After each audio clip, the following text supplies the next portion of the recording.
Olá, eu sou Moisés Correia e este é o programa Outro Olhar. Veja nessa edição uma entrevista exclusiva sobre a organização do dia 11 de julho, Dia Nacional de Greves e Mobilizações dos Sindicatos Brasileiros. Vamos entrevistar o presidente da nova Central Sindical de Trabalhadores do Rio de Janeiro, Sebastião José da Silva, que vai dar todos os detalhes sobre essa manifestação. Também nessa edição, nós vamos ouvir o presidente do Sintraturb Rio, o Sindicato dos Motoristas e Cobradores da cidade do Rio de Janeiro, que vai fazer um balanço da sua gestão e do 5º ano da campanha salarial que ocorreu esse ano. Um outro assunto que nós vamos tratar nessa edição é sobre os servidores públicos municipais, são os trabalhadores das prefeituras. Nós vamos ouvir o presidente da Federação Estadual dos Servidores Públicos, Leilson Rangel. Um outro assunto que nós vamos tratar nessa edição é sobre a saúde do Rio de Janeiro, focada principalmente na situação dos trabalhadores da saúde. E vamos receber João Batista, do Sindicato da Saúde do Rio. O último assunto que nós vamos tratar nessa edição é sobre a situação da economia brasileira. Como todos sabem, as manifestações que tomaram conta do país estão repercutindo no Poder Executivo, com vários desejos de fazer mudanças e investimentos. E nós vamos ouvir o economista José Carlos de Assis para falar um pouco sobre o panorama da economia no Brasil.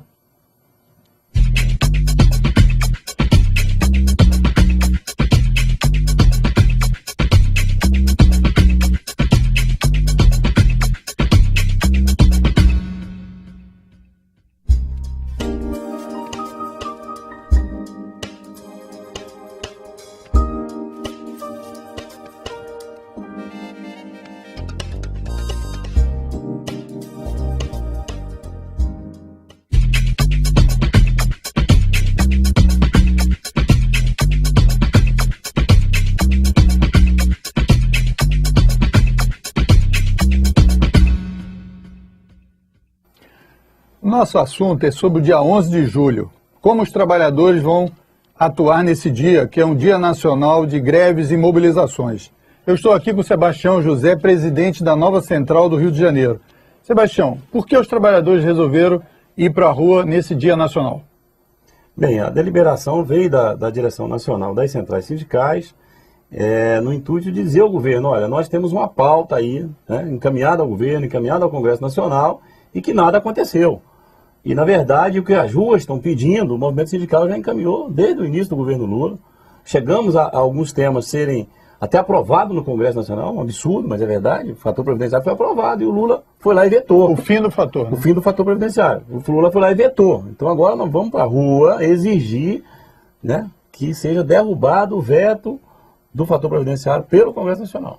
Você falou do fim do veto, o fim do fator previdenciário. Quais são as outras bandeiras desse dia? Bem, a redução da jornada de trabalho, que está no Congresso, a gente já atuou, já chegou a ser negociada e está em banho-maria, agora a gente vai para a rua para botar isso na agenda do Congresso Nacional, na agenda dos trabalhadores. Qual é a jornada? A jornada de 40 horas semanais, imediata, sem redução de salário. Essa com relação à jornada.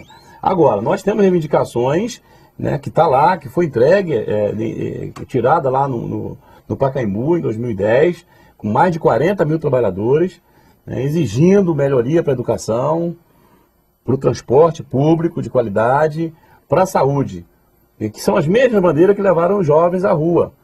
Simplesmente, no nosso entendimento, e nós já reivindicamos isso, não tem saúde, não tem educação de qualidade, não tem transporte de qualidade, sem respeito, né, sem trabalho decente e sem respeito aos profissionais que atuam nessa área.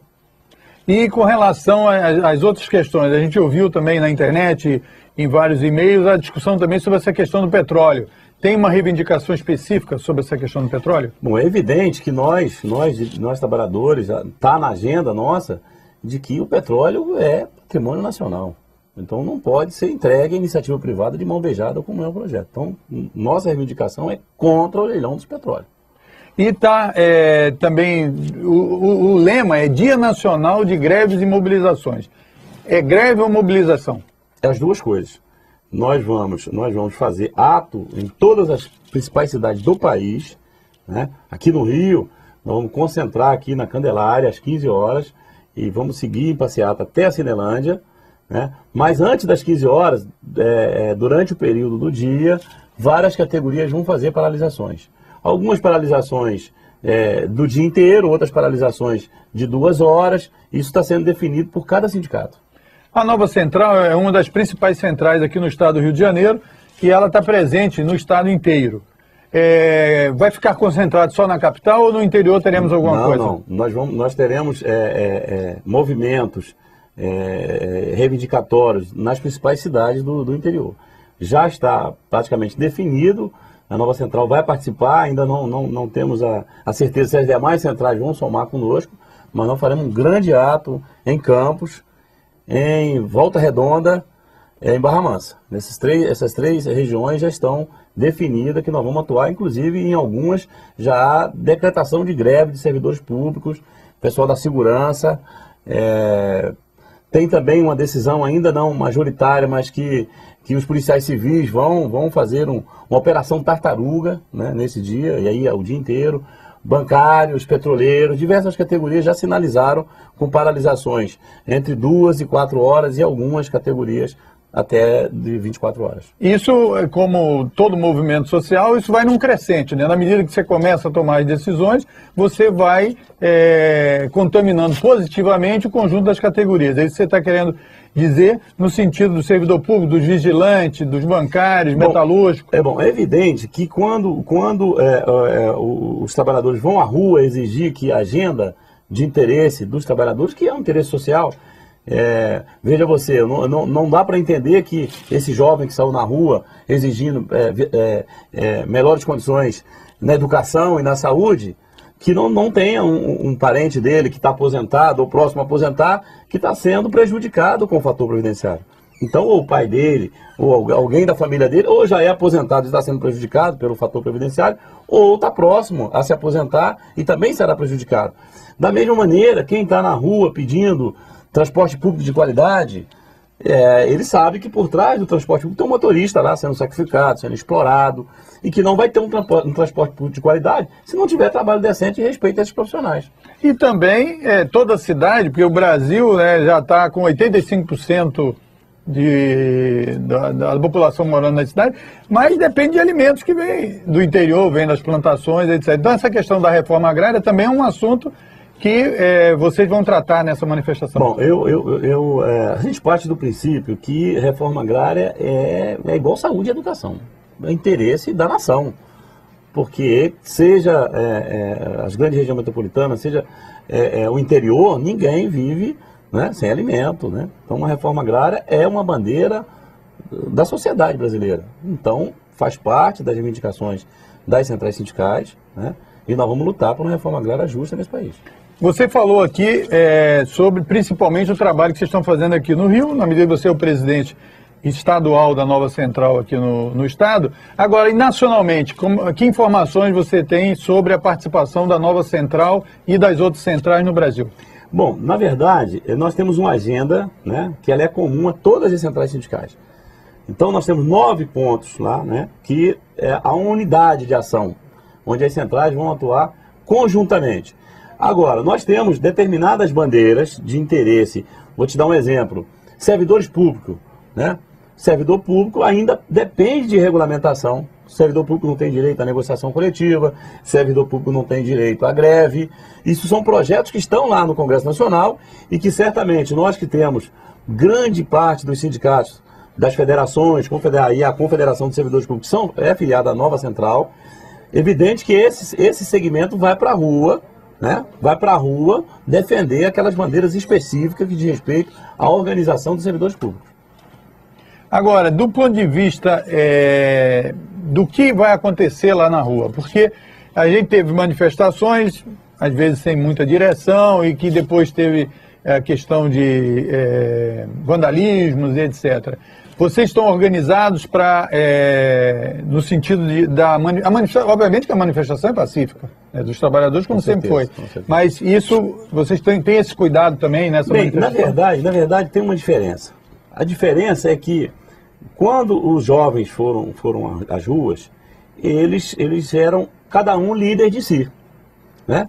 O que a gente percebe é que grande parte das reivindicações são as mesmas reivindicações que o movimento sindical já vem debatendo, né, no Congresso Nacional com o governo há anos.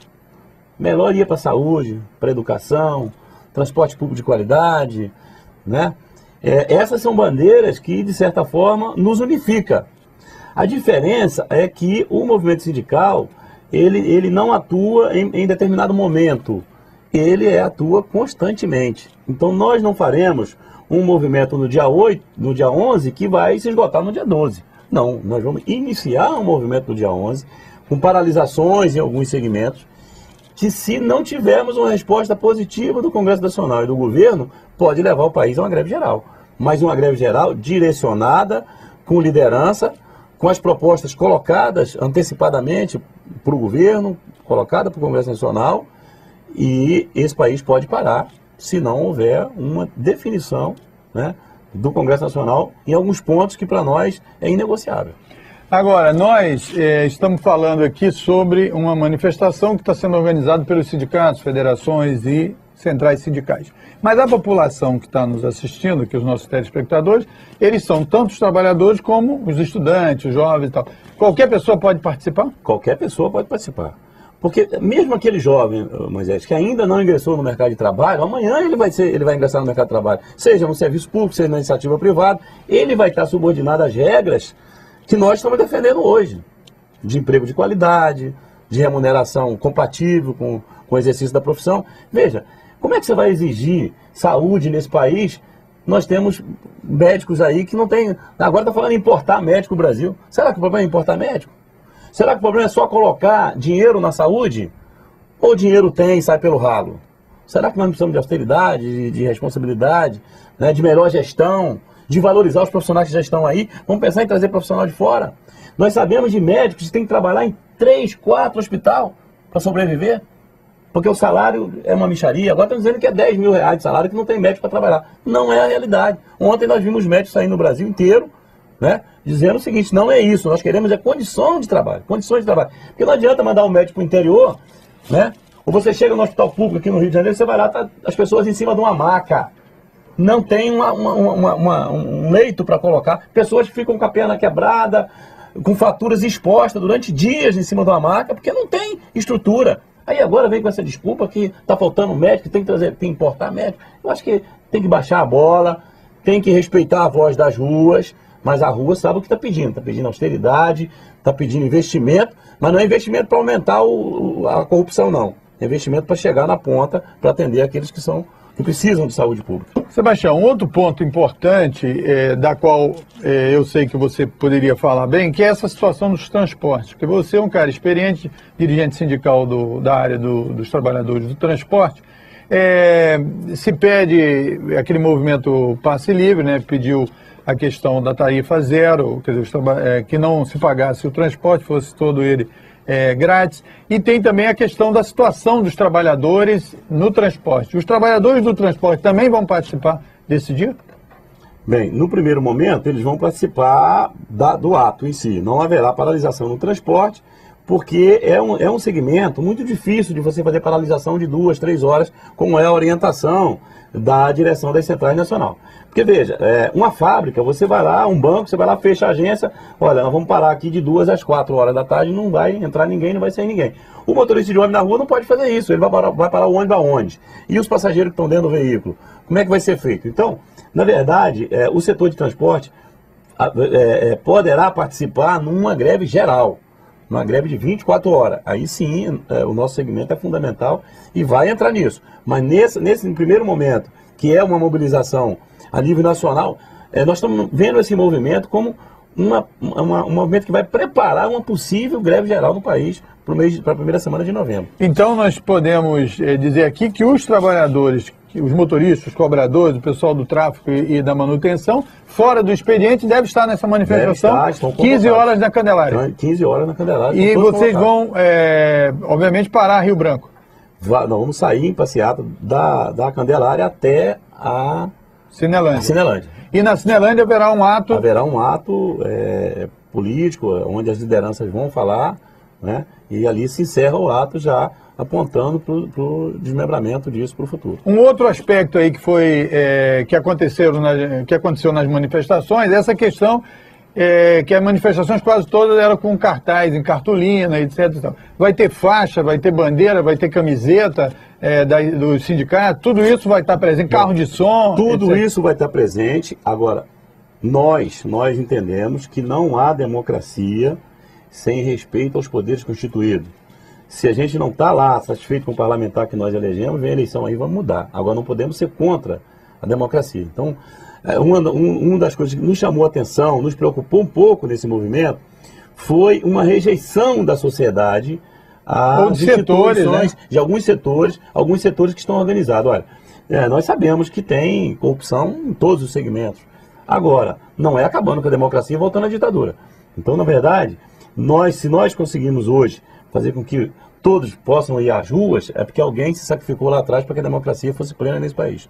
Então, vamos partir para avançar. Não vamos retroceder à era de 64. Então, além dos trabalhadores organizados pelos sindicatos, os setores que não são organizados estão convidados, a população em geral está convidada, os partidos políticos, os grupos comunitários, está todo mundo convidado. Bom, os partidos políticos, os políticos estão convidados se tiver compromisso de ajudar a conduzir essas bandeiras dos trabalhadores brasileiros. Para vir tirar proveito do nosso movimento, não. Parlamentar, deputado federal, se você vier aqui, você vai ter que assumir um compromisso público de que você vai para o Congresso Nacional defender a bandeira dos trabalhadores. Não é vir aqui falar uma coisa e chegar lá no Congresso e votar diferente. Agora, do ponto de vista, para a gente fazer um encerramento, vocês tiveram da nova central sindical, agora um trabalho específico da nova central, o terceiro Congresso Nacional da nova central. Se você pudesse falar em poucas palavras, qual a avaliação que você fez desse congresso que reuniu quase 2.000 trabalhadores sindicalistas ligados à nova central? Bem, a avaliação que a gente faz é o seguinte: o segmento representativo da nova central sindical, ele está muito organizado, os dirigentes estão mobilizados, entendem que é um momento de transição, um momento que os trabalhadores precisam firmar a sua bandeira. Nós temos algumas questões muito arriscadas para o movimento sindical brasileiro. Vou te dar um exemplo, a questão das terceirizações. Né? Isso, se passar do jeito que o Sandro Mabel quer, os empresários querem no Congresso Nacional, vai ferir de morte a legislação trabalhista brasileira. Né? Então nós temos alguns aspectos que fez com que os dirigentes se unissem, entendessem, criassem uma unidade para que a central saiu organizada desse Congresso para defender os direitos já conquistados e ampliar esses direitos. Ok, Sebastião, queria agradecer mais uma vez a sua presença aqui no Outro Olhar e quero desejar todo sucesso à manifestação aí do dia 11. E vamos convidar todos que compareçam, que será um ato pacífico, não haverá vandalismo, porque terá dirigente à sua frente.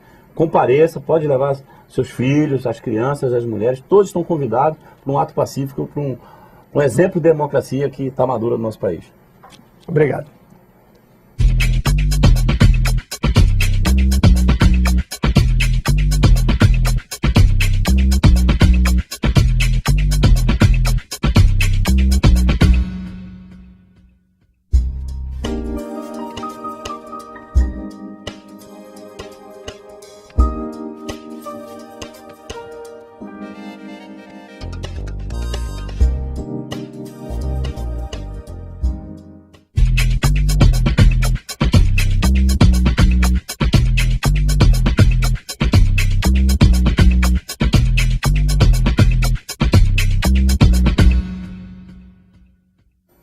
Estamos recebendo hoje no estúdio do Outro Olhar o presidente do Sintraturb Rio, do Sindicato dos Motoristas e Cobradores da cidade do Rio de Janeiro.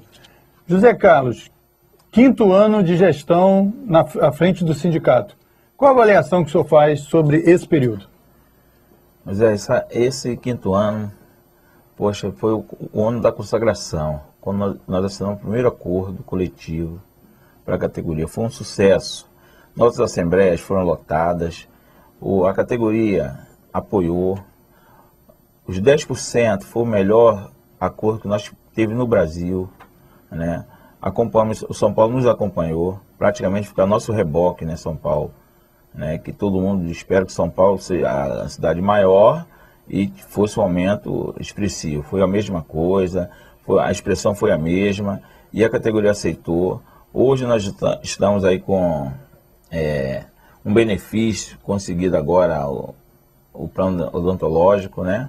E temos também agora um outro benefício, que é a gente damos ofício para a categoria renovar a habilitação, né? Não paga o imposto, quer dizer, o exame médico do Detran, que é exigido. O trabalhador hoje paga só o Duda, né? Que são as taxas, né, do Detran. Agora, presidente, para a gente esclarecer os nossos telespectadores, é uma confusão. Quando vocês fizeram aquela paralisação no dia 1º, o pessoal falou, mas vai parar em Nova Iguaçu também? Vai parar em Caxias? Então, o Sintraturb Rio é um sindicato da cidade do Rio de Janeiro. Quantas empresas e quantos trabalhadores, mais ou menos, temos aqui nesse setor de transporte urbano de ônibus no Rio de Janeiro? Moisés, hoje nós temos 47 empresas no Rio de Janeiro. Trabalhadores, a gente calcula uma faixa de 28 mil rodoviários. E essa reação, como foi a reação da categoria diante dessa campanha que pela primeira vez é conduzido diferente daquele sindicato imobilista que tinha lá na Maia Lacerda? Moisés, a categoria hoje me apoia, eu tenho uma credibilidade muito grande, eu trabalho com eles com transparência, eu passo para eles tudo aquilo que acontece no dia a dia, as dificuldades, né? Que temos dificuldades sim, não tenha dúvida. Eu passo para eles o que eles sentem, né? O que passa por eles, eu sinto na minha pele. Então eu passo para eles tudo que acontece dia a dia no setor. E as assembleias, eu estive lá nas assembleias que aconteceram ali na Avenida Brasil, lá em Guadalupe, naquele clube. Como o senhor avaliou essa emoção de estar ali junto com tantos trabalhadores? Poucas vezes se viu, pelo menos no último período, vocês chegaram a concluir que foram as maiores assembleias dos últimos 30 anos. Como é que foi essa emoção de estar ali junto com tantos trabalhadores e decidindo, inclusive, os rumos do movimento? Sim, Moisés. Olha só, me emocionei todas as vezes que eu vi aquela multidão ali, né, os prestigiando, né, apoiando o Sintraturb. Há mais de 20 anos atrás, eu estava ali no meio deles, né, fazendo parte. Hoje eu estou do outro lado, estou em cima na mesa, fazendo parte, representando a categoria. É muito emocionante, Moisés, muito emocionante. Eu recebi, todos me receberam de braços abertos, e eu estou, poxa, muito gratificado. E agradeço muito, muito a todos os companheiros que vão lá me apoiar. Hoje, o sindicato está recebendo, em média, uma faixa de 10 a 15 por dia se associando, vão direto ao sindicato, né? Fizemos a campanha odontológica, estamos com mais de 700 associados, né, com esse benefício que nós conseguimos agora, que foi o plano odontológico. Quer dizer, e vem mais por aí. 700, você está dizendo que se conseguiu agora, nessa campanha de uma semana atrás? De uma semana e meia, já chegamos a 700. Agora a sede, onde é que fica a sede do sindicato? Você, inicialmente, a luta foi grande, né? Porque vocês parece que tiveram problema na justiça, foi uma batalha enorme. E o sindicato era numa pequena sala. Agora, como é que está essa questão da sede? Graças a Deus, Moisés, nós conseguimos ali na Álvaro Alvim 37, terceiro andar, um andar inteiro, pertence ao sindicato, pertence à categoria. Vocês podem ir lá, fazer uma visita, tomar um cafezinho comigo, com meus diretores que estão lá sempre presentes para atendê-los. Qualquer dificuldade que vocês tiverem nas empresas, alguns problemas, pode nos procurar, que nós estamos à disposição. Álvaro Alvim 37, terceiro andar, atrás do amarelinho. Agora, a conquista dessa campanha foi grande, como você falou, aumento de 10% para todo mundo, mas teve um aumento médio de 20%, porque o pessoal do motorista júnior teve um aumento grande, 42% ou 43%, o pessoal do BRT também teve um aumento maior. Então, quer dizer, além disso, a situação da categoria ainda é muito penosa, não é? Dirigir ônibus no Rio? Sem dúvida, sem dúvida. Hoje eu luto contra essa dupla função. A dupla função assim, sacrificante. O motorista sai de um terminal tipo Bangu, cobrando e dirigindo até o centro da cidade. O motorista sai de Santa Cruz até o centro da cidade, cobrando e dirigindo nesse trânsito caótico, né? Cobrando e dirigindo. Você imagina o tempo que ele gasta, né, parando nos pontos, quando vai subir 5, 6 passageiros para passar troco, parando, às vezes, muitas das vezes, cobrando e dirigindo. Muitos acidentes acontecem devido a essa dupla função. Inclusive, não se pode dirigir e falar no celular. E acaba sendo autorizado a pessoa cobrar. Mas eles dizem que não autoriza o trabalhador, o motorista, a sair com o carro e passar troco. Como é que você explica essa contradição? Eu explico que eles cobram horário, em média, não cobram horário de tempo de viagem, cobram meta de passageiros, né? E para você fazer uma meta e cumprir um horário, você vai ficar parando, esperar subir, cobrar e depois andar com o carro? Não. Poxa, uma coisa ou outra. O carro está... você está cobrando e dirigindo ao mesmo tempo. Aí, para cumprir aquele horário e cumprir a meta também. Inclusive, chegou-se até a... Quer dizer, porque várias pessoas reclamam dos motoristas, que eles não pegam direito dos idosos, estudantes e tal, e depois se descobriu que, inclusive, tem metas também. Tinham metas, pelo menos, não sei se ainda mantém... Algumas empresas têm uma meta, não pode carregar mais do que 3 idosos, nem mais do que 3 estudantes. Se passar dessa Isso meta... é contra a lei, né? É contra a lei, é contra a lei. E isso pressiona, acaba deixando o motorista, como é a pessoa que atende o público, numa situação... Difícil, ainda tem mais. Por quê? Se você carregar 5 idosos, 3 você vai pagar desconto no seu contra-cheque no final do mês. Diz que é a vale filmagem. Filmando aquela viagem, naquele horário que você carregou 5 idosos. E não é permitido pela empresa, né? Mas o sindicato tem brigado contra isso? Tem denunciado essa situação? Tem denunciado muito, eu chamo a categoria, às vezes eu, inclusive, tenho reuniões com o setor patronal, né, reivindico, né, esse direito do trabalhador que vai não pagar essa passagem, e eles ficam na promessa de vou melhorar, vou consertar isso, foi um equívoco, não tem nada de equívoco. Vai dar maldade mesmo. Agora, o que está claro é que aquela situação de marasmo, de apatia do sindicato que existia anteriormente, com o Sintratuba, isso terminou como ficou mostrado na campanha salarial e na greve do dia 1º de março. Então, para a gente encerrar essa pequena entrevista contigo, qual a mensagem que o senhor passaria aí para a população do Rio de Janeiro sobre a situação dos trabalhadores e do seu sindicato, que é um sindicato novo, comparado com o conjunto dos outros sindicatos? Certo. O Sintratuba é um sindicato que é filiado à Nova Central e aquilo que a minha central sindical determinar, nós estamos ali, né, e apoiando a população, né, em tudo, naquele sentido da paralisação, nós estamos apoiando a população. Tá bom. Muito obrigado pela sua presença aqui no Outro Olhar. Você vai ser convidado outras vezes. Obrigado.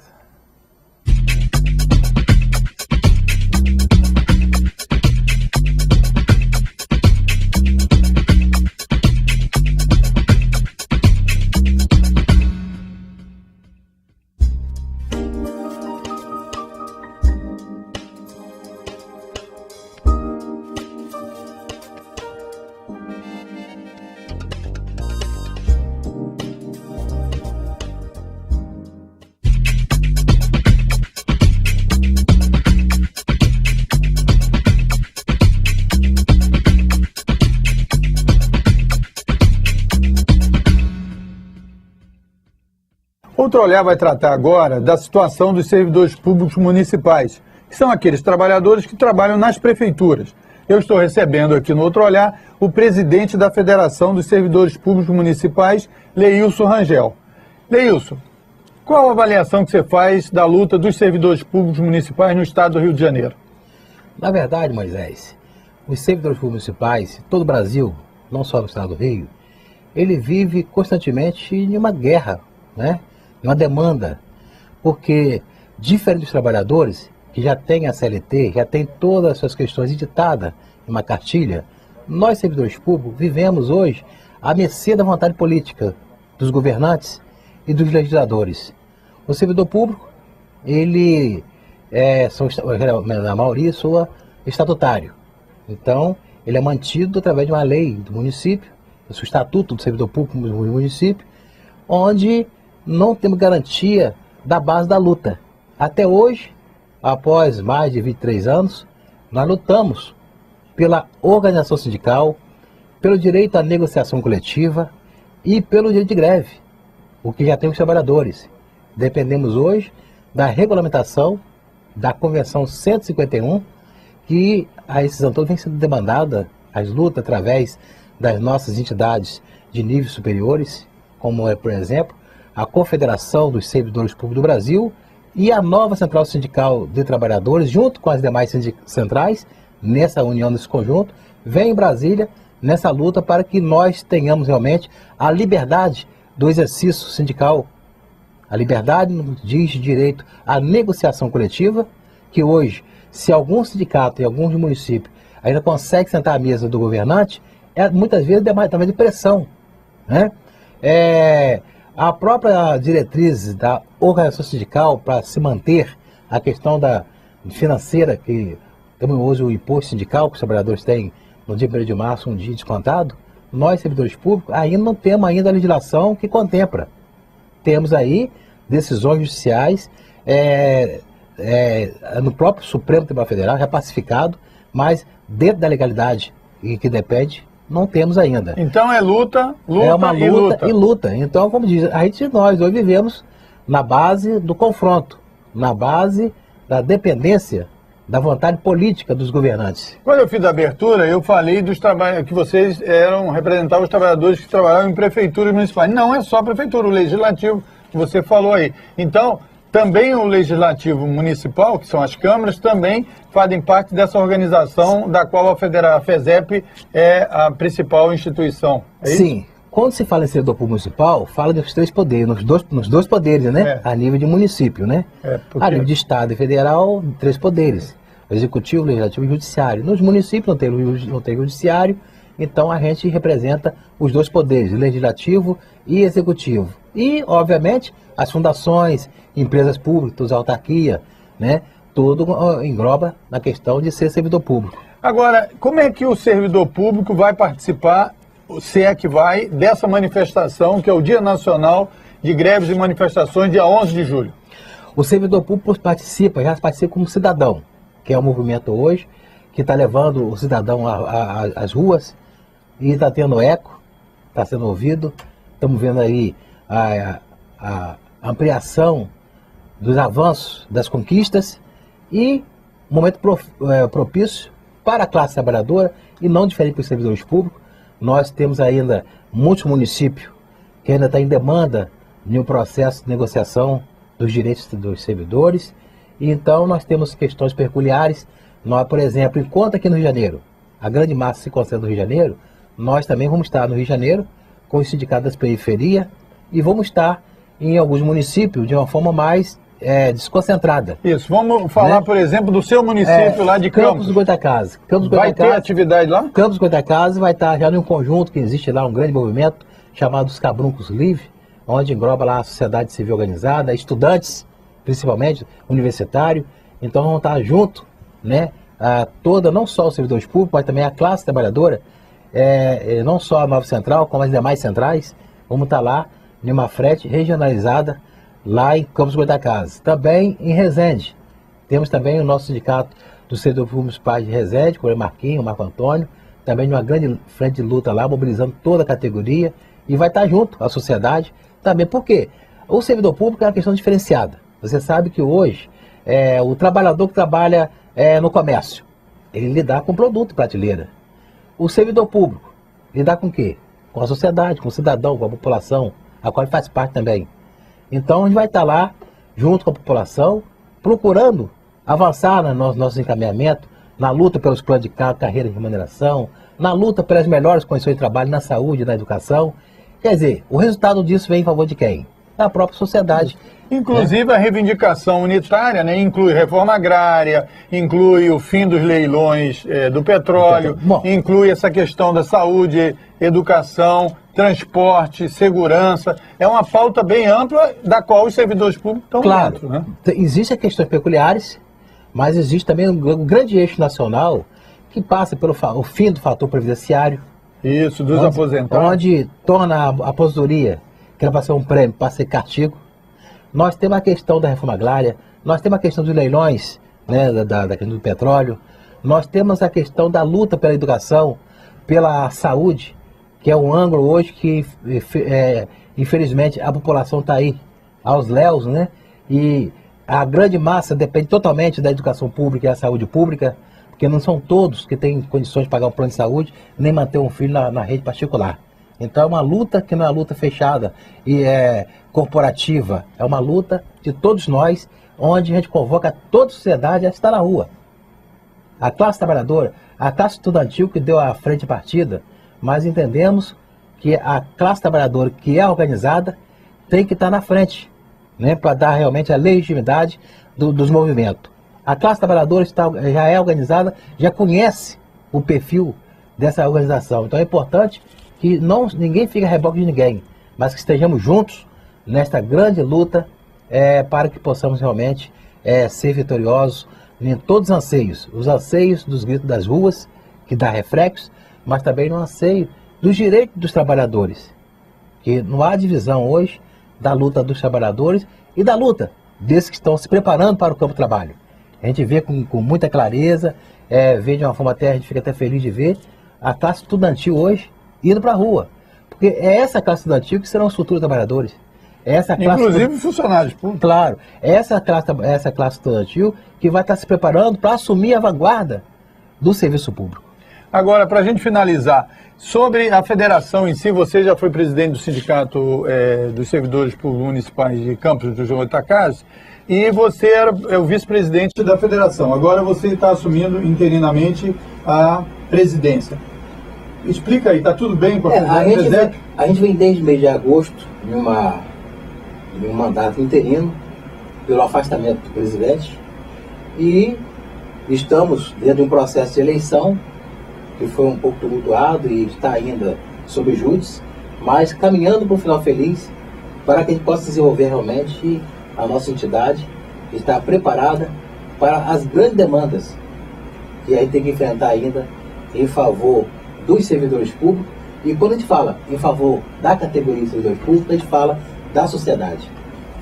Eu queria agradecer a tua presença aqui no Outro Olhar, e com certeza você vai participar de outras gravações nossas aqui para dar esse quadro da situação do servidor público municipal no estado do Rio de Janeiro. Claro, muito obrigado. Eu quero agradecer a oportunidade de dizer que é importante, mais uma vez, convocar a população da importância que tem esse movimento da próximo dia 11, que nele está inserido todas as entidades sindicais dos níveis superiores, do nível de político, das centrais sindicais, das confederações, federações e sindicato, que realmente é o eixo primário dessa grande vanguarda, dessa grande luta.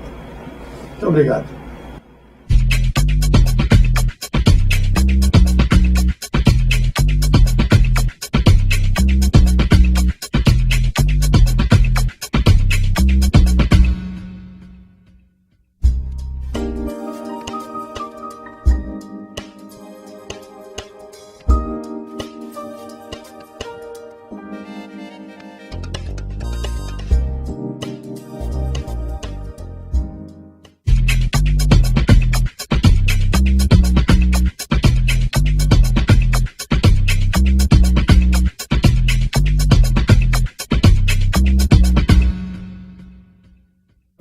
As últimas manifestações ocorridas no país têm levantado uma bandeira que é a questão da saúde, mais verba para a saúde e melhoria do atendimento à população. Eu trouxe aqui no programa Outro Olhar o João Batista, que é diretor do Sindicato da Saúde do Rio de Janeiro. Agora nós vamos ver o outro lado, que é o lado dos trabalhadores da saúde, para fazer esse atendimento à população. É claro que muitas reivindicações, em João Batista, são do plano da saúde pública, mas você é um dirigente do Sindicato dos Hospitais Particulares. Qual é a situação dos trabalhadores que atuam nos hospitais hoje? Olha, a situação dos trabalhadores que estão também na área privada, que nós respondemos pela área privada, eles realmente estão passando por situações, até porque por culpa do próprio governo até. Por quê? Porque os patrões, eles alegam que não tem condição de dar uma melhoria, de dar um atendimento aos hospitais, como fazem na rede pública, a rede privada sofre mais ainda. Quem paga o imposto, paga não sei o quê, e os empregados ficam em situações difíceis, sem uma convenção coletiva, que eles não querem dar convenção coletiva alegando dificuldade financeira, e nós estamos lutando, correndo atrás para ver se a gente consegue fechar um bom acordo para eles, para poder amenizar a situação desse pessoal da área de saúde que sofre muito. Você vê, Moisés, hoje, inclusive, o governo está aí preocupado com toda essa é a razão da manifestação que a gente está vendo por aí, está preocupado com futebol, preocupado com outras áreas, e a saúde está desprovida da preocupação deles, entendeu? A saúde está realmente abandonada. Aí nós estamos lutando para que a gente consiga dar com que o pessoal da rede privada, principalmente, tem uma assistência melhor, tem um atendimento melhor, tem pelo menos os empregados têm uma condição melhor para poder atender os pacientes. Você tem falado que a campanha salarial desse ano, de 2013, está com dificuldade, vocês têm feito assembleia e tal, mas há uma resistência do patronato, dos donos dos hospitais particulares, no sentido de atender essas reivindicações? Existe, eles estão realmente alegando sempre as dificuldades. Nós estamos pedindo um reajuste para o trabalhador, já tem 2 anos que a gente não consegue reajuste para o trabalhador. E agora, vocês estão pedindo quanto? Nós estamos pedindo a perda, né, cara? Essas perdas, tá, tem aí, nós temos uma base de uns 7% acima da perda até. Entendeu? E eles estão oferecendo 0%. Não querem dar, não querem fechar acordo de jeito nenhum. Nós estamos lutando para poder ver se a gente consegue, pelo menos, mexer com a acessibilidade deles, porque dinheiro eles arrumam, eles têm dinheiro para pagar o trabalhador. Se eles cobram do trabalhador, por que eles não pagam o trabalhador? Eles não querem. Porque tem aumentado muito a participação das pessoas que contratam planos de saúde, e esses planos de saúde são para ser atendidos na rede particular. Será que esses hospitais aí não teriam condição de ter condições de dar melhor, fechar um acordo com pelo menos recuperando as perdas salariais, é isso? Olha, condição a gente sabe até que tem. Eles não estão dando porque eles não querem. Porque nós fazemos assembleia com os patrões, assembleia patronal, e eles estão sempre alegando as mesmas desculpas, as mesmas dificuldades, eles estão jogando essas dificuldades, entendeu? A gente sabe que eles têm atendimento de plano de saúde, eles cobram bem de plano de saúde, entendeu? Mas estão alegando dificuldade. Isso é uma desculpa que a gente já sabe. A gente que milita dentro, que eu que já trabalho dentro da área, eu sei muito bem que é isso. Eu sei que é desculpa para não pagar o trabalhador. E qual vai ser o que pode sair daí dessa campanha de 2013 qual a esperança que você está tendo? Olha, nós temos um exemplo até na Ordem Terceira da Penitência. O hospital da Ordem Terceira da Penitência. Eu tenho um exemplo da Ordem Terceira ao qual eu sou de lá. Sou ligado à Ordem Terceira da Penitência. Agora o Papa está para vir aqui no Brasil. Isso. E ele vai lá na Ordem Terceira da Penitência. Já estão preparando tudo para ele lá. Ontem nós estamos recebendo telefonema dos trabalhadores que ainda não receberam o reajuste. Já tem 2 aqui que não tem o reajuste. E eles estão preocupados em trazer o Papa. Aí o presidente, estamos querendo fazer um movimento para poder fazer com que, quando o Papa chegar aqui, ele vai ter que ver o movimento. O hospital que eu visito não paga os trabalhadores. Isso. É isso que nós vamos querer fazer. Mas eles já estão preocupados, estão correndo atrás, já mandaram dizer para marcando uma reunião com a gente imediatamente. Nós estamos só no aguardo para ver. Eu queria agradecer, então, quer dizer, a sua presença aqui, João, em trazer essa situação dos trabalhadores da saúde, quer dizer, dos hospitais públicos do Rio, e com certeza esse movimento que acontecerá aí com a vinda do Papa, nós vamos divulgar aqui no Outro Olhar. Muito obrigado pela sua Eu que agradeço presença. o convite de estar participando dessa entrevista, entendeu? O trabalho que você tem apresentado é muito útil para todos nós, para os sindicalistas, para as federações, para a central, para tudo. Muito obrigado.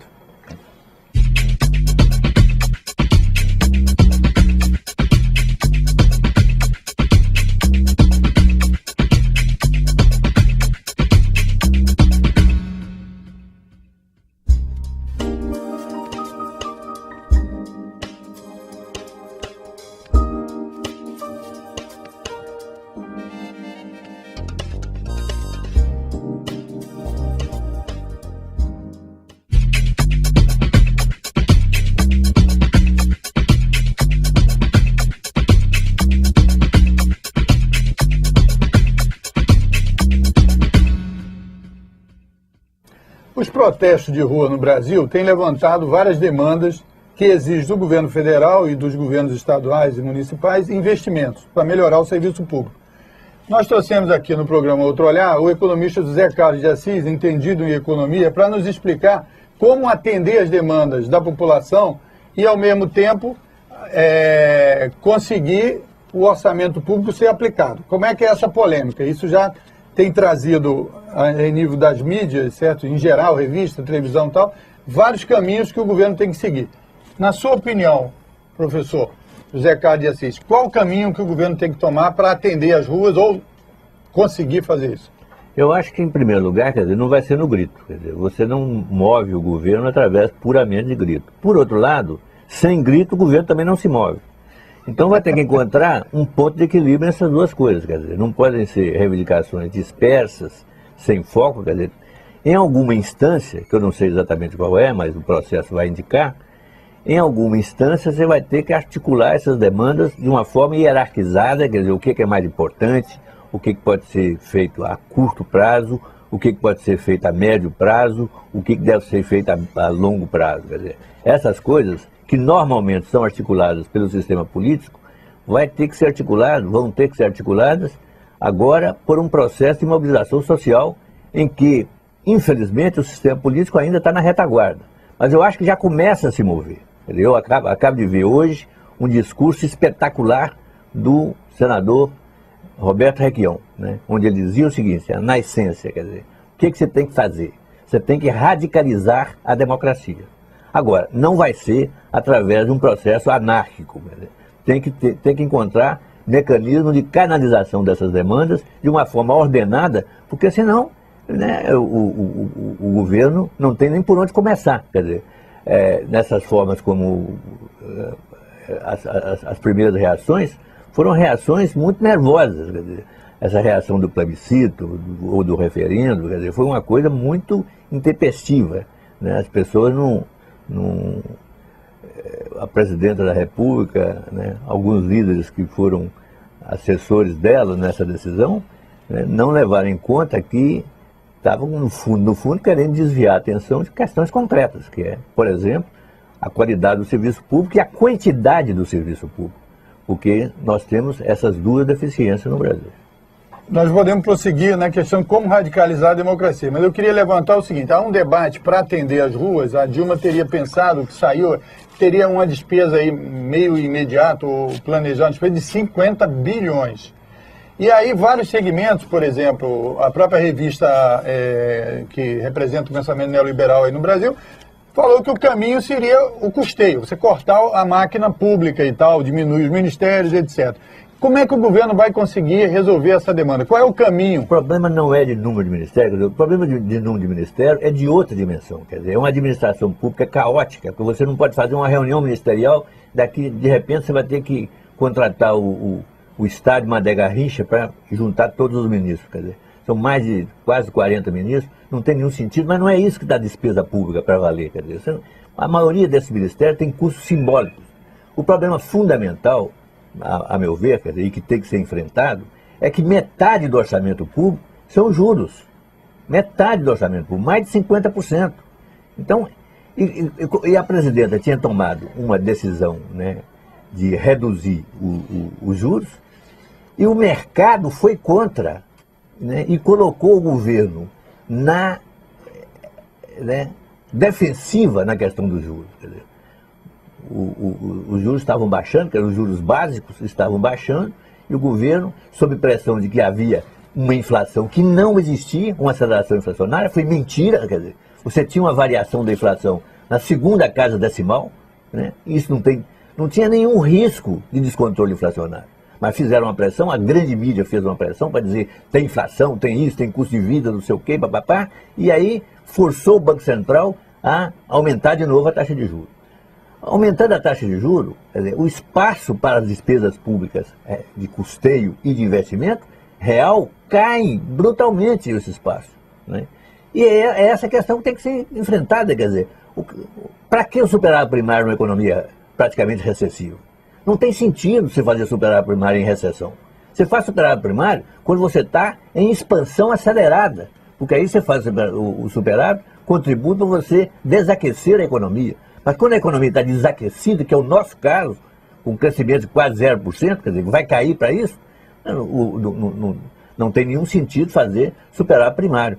Essa discussão que tem que ser feita. Quer dizer, mas também não é uma coisa que vai se resolver na rua, né?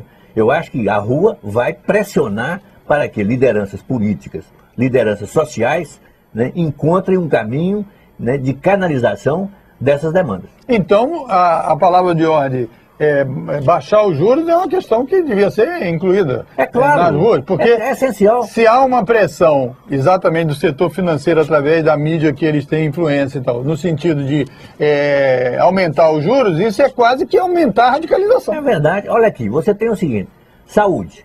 Estão pedindo 10% do orçamento para a saúde. Sabe quanto é hoje o gasto com saúde do orçamento? 4%. Você sabe quanto é da educação? 3%. E juros é 50%. Então aí... Então, é aí que está a questão. Quer dizer, é nesse ponto que está a questão, né? Eu não quero dizer que tem que fazer o calote da dívida pública. Tem que fazer um rebaixamento da taxa de juros, para que o custo de rolagem dessa dívida baixe realmente. Quer dizer, eu acho que o setor de mobilização social tem que considerar isso, porque senão vai ser simplesmente propostas vazias, que não tem jeito. Como é que você vai fazer aumentar 10% para educação e 10% para saúde, se você não tem espaço no orçamento?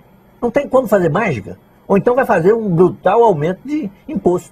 Quando tentaram fazer a CPMF para a saúde, não houve uma reação brutal, não só da elite, mas a elite convenceu boa parte do público. Boa parte da opinião pública foi convencida contra a CPMF para a saúde.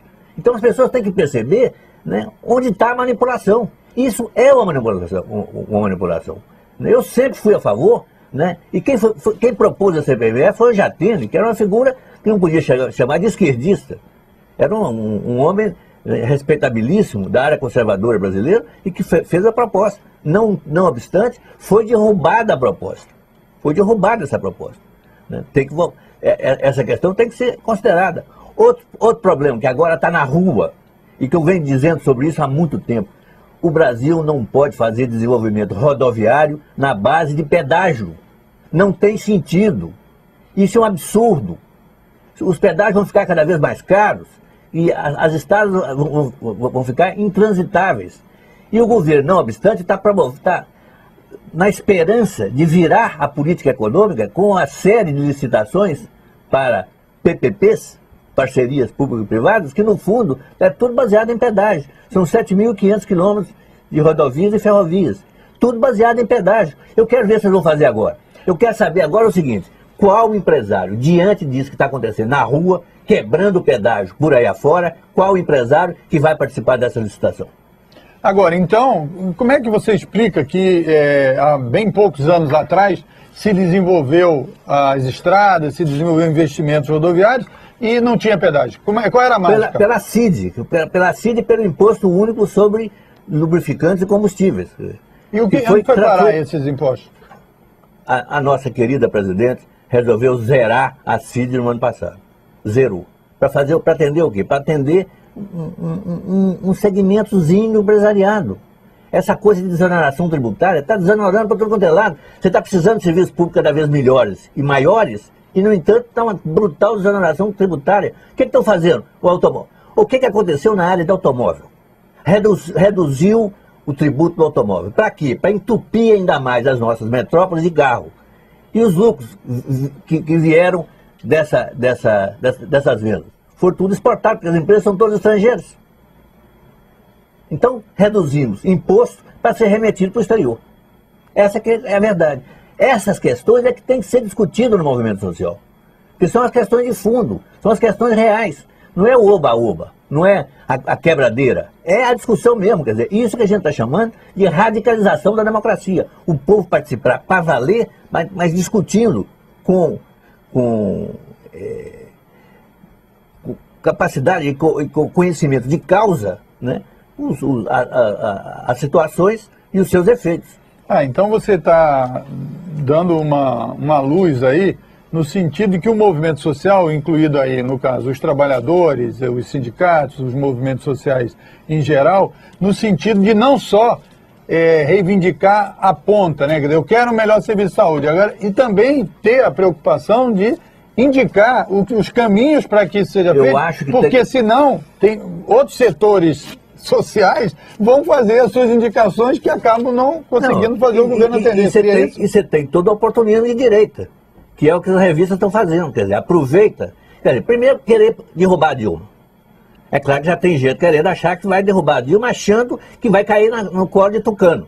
O que é uma ilusão, porque mesmo que foi derrubada a Dilma, não vai cair porque boa parte das reivindicações e das demandas que estão aí são demandas anti-neoliberais. Ninguém é idiota de cair de novo na mão dos tucanos. Agora, tem muita oportunista querendo. Agora, o que eu acho fundamental é que se forme um grande comitê disso, né? E fundamentalmente, quer dizer, o que mais importante, em vez de você ficar, né, listando um conjunto de reivindicações que não tem nenhuma conexão uma com a outra, são reivindicações paralelas, é isso. Em vez de fazer uma coisa infinita, hierarquize. O que nós queremos em primeiro lugar? Isso. Em segundo lugar, isso. Em terceiro lugar, isso. E pedir as coisas mais fáceis primeiro. Também não tem que ficar pedindo o impossível. O impossível desanima, porque, ou então leva à anarquia. Então não adianta pedir o impossível. Tem que pedir aquilo que é possível, né? Você pede o impossível para conseguir o possível, mas a gente, num movimento desse tamanho, você tem que pedir o possível para não redundar em anarquia. Essa é que é a questão. Mas você, que é um cara experiente, né, na análise disso tudo, isso aí também às vezes vai sair do jeito que saiu e isso vai ter que caminhar por um lado, né? Não vai seguir necessariamente para uma situação. Vou dizer, os trabalhadores agora estão indo para a rua no dia 11, eles estão indo de uma maneira organizada, por liderança, não vai ter, tudo está sendo feito para, não vai ter nenhum infiltrado lá, e se tiver, nego vai pegar, etc. Tal, no sentido de dar uma direção melhor e um conteúdo. É claro que precisa avançar pela sua concepção, no sentido de precisar essas palavras de ordem. Você tem a etc. coisa de forma ordenada, é meio caminho andado. Você tem. Agora, você tem o segundo ponto disso para ser efetivo. Para ser efetivo, você tem que hierarquizar as suas demandas. Você tem que dizer o que é mais importante, o que é médio importante, o que é pouco importante. Dizer isso é fundamental para que o governo saiba por onde começar. Porque é claro que nessas manifestações que houve, a reação do governo foi pelo lado errado. Porque ninguém estava pedindo reforma política, que eu vi nenhum. Nenhum cartaz que saiu na rua, que eu tenha visto, a não ser quantas pessoas tenham visto, falava em reforma política. Por que tem que ser feita a reforma política? Todo mundo está sabendo que não vai dar, não dá tempo. Abre para fazer, para ter efeito. Que na verdade não é uma reforma política que está se fazendo, o que está se propondo. Está se propondo fazer uma reforma eleitoral, para funcionar o ano que vem. Então, não vai ter tempo. O tribunal já disse que não dá ter tempo, vai ser difícil. O Congresso Nacional, os principais líderes já disseram que não tem tempo. Por que o governo fez isso? É um pouco pela precipitação de achar o seguinte, eu tenho que fazer alguma coisa rápida e eu jogo isso no colo do Congresso. Foi um pouco isso. Né? Eu acho que tem também uma preocupação, às vezes pode ser que esse não seja o melhor caminho, como você está indicando. Mas havia todo um sentimento contra a classe política. Então, quer dizer, então vamos fazer uma reforma política. Eu acho que foi isso. Mas então que seja reforma política, não seja uma reforma eleitoral. A reforma política você está falando no sentido mais profundo da participação popular, inclusive nas definições de fundo, né? Isso que você está dizendo? Claro. Eu acho que isso... Mas você... não dá, o problema falou todo, com firmeza e tal, mas e a esperança? Você tem esperança nesse movimento? O problema é não ter tempo. É claro que eu tenho esperança. Eu acho que isso aí, a gente estava discutindo, eu estava discutindo com os meus alunos lá em João Pessoa, dizendo o seguinte, nós temos que fazer alguma coisa para colocar em movimento a universidade. Isso muito antes, 10 dias antes de começar as manifestações, nós resolvemos inclusive criar um site na internet, temos um site na internet que se chama O Canto do Irapuru, ou Os Contos do Irapuru. Os Contos do Irapuru. Né? Na verdade, USDA, Contos do Irapuru. Né? Ele está com um problema técnico lá para entrar no ar, mas já tem algumas crônicas no ar, mas a discussão surgiu exatamente da ideia de que a universidade estava parada, estava completamente bloqueada, então precisava levantar a universidade, né? Eu acho que isso também estava acontecendo no meio social mais amplo, quer dizer, nos sindicatos, essa coisa toda. Então, esse movimento é uma sacudidela, quer dizer, veio por uma coisa completamente inesperada, que é passar de ônibus, quer dizer, e tomou um vulto muito maior, né? Isso aí, e é incrível que até o momento, quer dizer, não seja uma coisa que se caracterize explicitamente contra o governo. Na verdade, é uma coisa, em grande parte, para sacudir o sistema político, é contra o sistema político, né? E é um pouco a ideia de tomar a esperança, quer dizer, a utopia, construir uma utopia, que é o fundamental. Quer dizer, você tem que construir, sobretudo no que diz respeito à juventude, você tem que construir uma utopia nacional, quer dizer, qual é o nosso destino, para onde que a gente vai, o que nós queremos, que sistema político que queremos, que regime político que queremos, que tipo de sociedade que a gente quer ser. Essa discussão que anos atrás houve muito no Brasil, quer dizer, na época havia muito na época da Guerra Fria, né? Depois da Guerra Fria, em função da ideia de que o neoliberalismo tinha tomado conta do mundo inteiro, né? Essa discussão ficou retardada. Então, hoje, eu acho que o grande benefício dessas manifestações é justamente levantar a sociedade e, sobretudo, os jovens em busca de uma nova utopia. Queria agradecer a presença aqui no programa Outro Olhar do professor José Carlos de Assis e as suas considerações sobre todo esse movimento de rua e da economia.